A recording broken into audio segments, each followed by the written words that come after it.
Kalau kita bicara soal rangkaian listrik, pasti udah nggak asing lagi kan sama hukum Ohm buat arus searah atau DC? Gampang. Tapi, gimana ceritanya dengan arus bolak-balik atau AC? Ini yang jadi tulang punggung sistem kelistrikan modern dan hampir semua gadget yang kita pakai. Nah, analisis rangkaian AC ini levelnya beda. Kita bakal beranjak dari aljabar simpel ke dunia kalkulus dan bilangan kompleks yang, jujur aja, keren banget. Di sini, kita akan bedah tuntas salah satu fondasi paling dasar di teknik elektro. Oke, kita mulai dari sini. Di layar ada rangkaian RLC seri standar. Cuma ada resistor, induktor, dan kapasitor dalam satu lingkaran. Kelihatannya sih simple ya, tapi yang bikin ini jadi tantangan adalah sumber tegangannya, yaitu sumber AC yang nilainya naik turun terus. Justru, interaksi dinamis antara tiap komponen dengan sinyal yang berubah-ubah inilah yang bakal kita selidiki bareng-bareng. Nah, ini dia tantangan utamanya. Sumber AC itu kan bentuknya gelombang sinis yang terus bergerak. Artinya, tegangan dan arus itu nggak selalu kompak naik turunnya. Bakal ada yang namanya pergeseran fasa. Hukum Ohm biasa, V sama dengan I kali R, udah nggak cukup lagi. Kita butuh senjata matematika yang lebih ampuh buat memodelkan gimana tiap komponen ini merespons perubahan dari waktu ke waktu. Ini dia peta perjalanan kita untuk hari ini. Kita mulai dari fondasi matematikanya dulu, yaitu kalkulus. Terus, kita bedah satu persatu kelakuan tiap komponen. Setelah itu, kita bakal kenalan sama alat super canggih bernama phasor, menggabungkan semuanya di rangkaian RLC buat nemuin fenomena resonansi, lihat dari kacamata frekuensi, dan terakhir, kita sambungin semuanya ke aplikasi di dunia nyata. Oke, kita masuk ke bagian pertama, kalkulus rangkaian AC. Jadi sebelum kita analisis komponennya, kita harus paham dulu bahasanya. Dan di dunia AC, bahasa utamanya itu adalah matematika gelombang sinus dan tentu saja kalkulus. Nah, ini dia persamaan yang jadi biang keladinya. Tegangan AC atau V itu bukan lagi angka yang diam, tapi sebuah fungsi terhadap waktu, makanya ditulis VT. Vm itu amplitudo atau tegangan puncaknya, terus omega atau omega itu frekuensi sudut yang nentuin seberapa cepat gelombangnya naik turun. Dan terakhir V atau P itu sudut fasa awalnya. Karena tegangannya goyang-goyang terus, mau nggak mau kita harus pakai turunan dan integral buat ngerti respons arusnya. Oke, sekarang kita masuk ke bagian kedua, perilaku komponen. Sekarang mari kita pecah dulu rangkaiannya dan kita lihat satu persatu gimana kelakuan tiga elemen dasar ini, resistor, induktor, dan kapasitor, saat ketemu sama gelombang sinus. Kita mulai dari yang paling simpel dan paling gampang ditebak, resistor. Di dunia AC, kelakuan resistor ini paling lurus-lurus aja. Kalau cuma ada resistor, hubungannya tetap simpel. Tegangan dan arusnya itu seirama setiap saat. Puncaknya ketemu puncak, lembahnya ketemu lembah. Istilahnya, mereka itu sefasa. Kenapa? Karena resistor itu tugasnya cuma satu, mengubah energi listrik jadi panas. Dia nggak nyimpan energi, jadi nggak ada efek tunda. Makanya, impedansinya ya cuma resistansinya aja, R. Sebuah bilangan real, nggak pakai ribet. Selanjutnya, induktor. Coba bayangin induktor itu kayak roda gila yang berat. Dia itu malas sama perubahan, khususnya perubahan arus. Nah, sifat inilah yang bikin semuanya jadi menarik dan sedikit lebih kompleks. Nah, disinilah kalkulus mulai unjuk gigi. Rumus dasar buat induktor itu tegangan berbanding lurus sama laju perubahan arus, atau V sama dengan L dikali DI per DT. Sekarang gini, kalau arusnya itu gelombang sinus, turunannya apa? Betul, kosinus. Dan kalau kita lihat grafiknya, fungsi kosinus itu kan mendahului fungsi sinus sejauh 90 derajat. Ini dia bukti matematis kenapa di induktor tegangan selalu mendahului arus sebesar 90 derajat. Secara intuisi, tegangan harus maksa duluan buat bikin arusnya mau berubah. Sekarang kita ke kapasitor. Kalau induktor tadi anti sama perubahan arus, kapasitor ini kebalikannya. Dia anti sama perubahan tegangan. Dia itu ibarat tangki air yang elastis. Efeknya? Ya kebalikan dari induktor. Lagi-lagi kita panggil kalkulus. Buat kapasitor, rumusnya adalah arus sebanding dengan laju perubahan tegangan. I sama dengan C dikali dV per dt. Jadi, kalau tegangannya yang gelombang sinus, arusnya yang merupakan turunannya otomatis jadi gelombang kosinus. Artinya, arus mendahului tegangan sebesar 90 derajat. Masuk akal kan?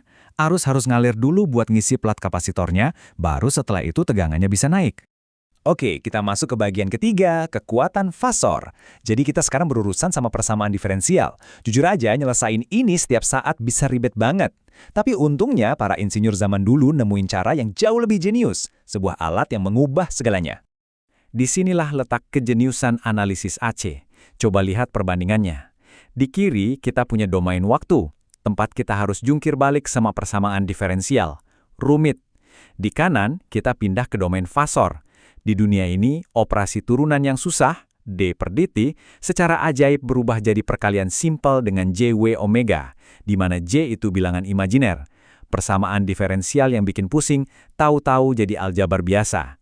Ini benar-benar sebuah lompatan pemikiran yang luar biasa. Dan begini cara kita menggambarkannya. Fasor itu pada dasarnya adalah vektor yang mewakili gelombang sinus kita. Panjang vektornya itu nunjukin amplitudonya, dan sudutnya nunjukin fasanya. Dengan seolah-olah memfoto gelombang ini di satu waktu, kita bisa lihat hubungannya dengan jelas. Buat resistor, R, tegangan V dan arus I searah. Buat induktor, L, V ada 90 derajat di depan I. Dan buat kapasitor, C, kebalikannya, I yang ada 90 derajat di depan V. Konsep fasor ini membawa kita ke ide utama yaitu impedansi atau Z. Ini bukan sekedar hambatan biasa, ini hambatan total terhadap arus AC dan bentuknya adalah bilangan kompleks. Bagian realnya, R, itu resistansi yang buang-buang energi jadi panas. Energi ini hilang selamanya dari rangkaian. Nah, bagian imajinernya, X atau reaktansi, ini mewakili hambatan yang sifatnya cuma nyimpen energi di medan magnet atau listrik, terus dibalikin lagi ke rangkaian. Di sini nggak ada energi yang hilang, cuma dipinjam sebentar setiap siklusnya. Bagian 4, rangkaian RLC dan resonansi. Oke, sekarang kita udah punya semua senjatanya, fasor dan impedansi. Yuk kita gabungin lagi ketiga komponennya, dan kita analisis rangkaian RLC secara utuh. Ini dia kerennya domain fasor. Buat nyari impedansi total di rangkaian seri, kita nggak perlu lagi pusing sama persamaan diferensial. Kita tinggal jumlahin aja impedansi kompleks dari tiap komponen, seolah-olah mereka ini vektor. Bagian real tambah real, imajiner tambah imajiner. Simple dan elegan banget. Pertanyaan ini bakal membawa kita ke salah satu fenomena paling penting di dunia rangkaian AC. Coba perhatiin lagi deh bagian imajiner dari impedansi total tadi. Ada J dikali omega L dikurang 1 per omega C. Reaktansi induktif, omega L, itu kan makin besar kalau frekuensi makin tinggi. Sebaliknya, reaktansi kapasitif, 1 per omega C, justru makin kecil. Artinya, pasti ada satu frekuensi spesifik di mana nilai keduanya sama persis kan? Nah, pas di titik itu, kira-kira apa yang terjadi? Fenomena itu namanya resonansi. Ini dia momen ajaibnya. Pada frekuensi resonansi, efek reaktif dari induktor yang mendorong fasa dan kapasitor yang menarik fasa itu saling meniadakan dengan sempurna. Hasilnya, bagian imajiner dari impedansi jadi 0. Artinya, impedansi total rangkaian jadi paling kecil, nilainya cuma R doang. Kalau impedansinya minimal, menurut hukum Ohm, arusnya pasti bakal mencapai nilai maksimum. Inilah prinsip dibalik cara kerja tuner radio, memilih satu frekuensi dan memaksimalkan responsnya. Oke, kita masuk ke bagian kelima, analisis dalam domain frekuensi. Jadi, perilaku sebuah rangkaian itu ternyata nggak statis. Kelakuannya sangat bergantung sama frekuensi sinyal yang lewat. Beda frekuensi, beda cerita. Mari kita lihat gambaran besarnya. Grafik ini ngejelasin semuanya dengan sangat gampang. Lihat deh, resistansi R itu datar. Dia nggak peduli sama frekuensi. Tapi, reaktansi induktif XL naik lurus ke atas. Makin cepat arusnya berubah, makin kuat induktor melawannya.